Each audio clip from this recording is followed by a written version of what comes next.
আসসালামু আলাইকুম, সবাই কেমন আছেন? সাহাবীর আম্মু চ্যানেলে আপনাদের সবাইকে স্বাগতম। আজকে শেয়ার করব সকালের নাস্তা।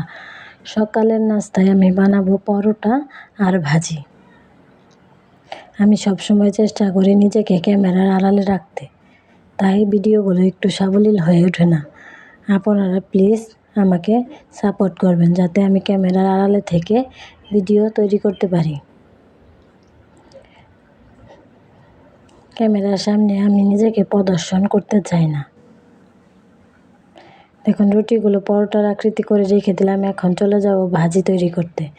ভাজি তৈরি করার জন্য পেঁয়াজ, মরিচ, তেল কড়াইয়ে দিয়ে দিলাম। পরবর্তীতে ভাজিগুলো দিয়ে দিলাম।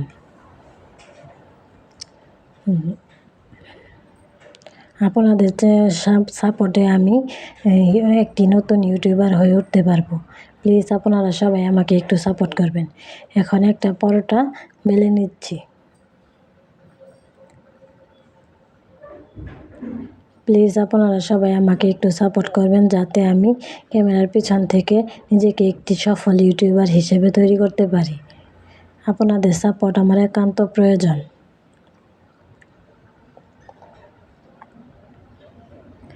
দেখুন, আমার পরোটা বেলা হয়ে গেল। অনেকেই বলে যে এই ক্যামেরার সামনে না আসলে ইউটিউবে সফল হওয়া যায় না। দেখুন, পরোটা বানাতে আমার ভাজিটাও তৈরি হয়ে গেছে।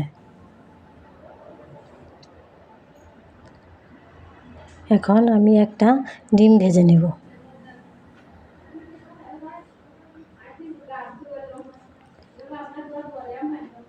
প্লিজ সবাই আমার ভিডিওগুলো বেশি বেশি দেখবেন এবং বেশি বেশি শেয়ার করে দিবেন প্লিজ।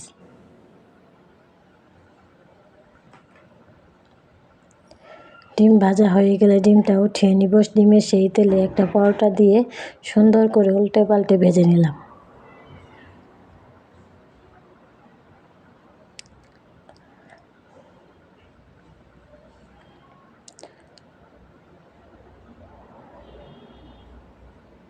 সকলের মতো আমি ইউটিউবে সফল হতে চাই। দেখুন, এটা আমার বাবু সোনা অথবা আমার ছেলের খাবার, তাকে দিয়ে দিলাম।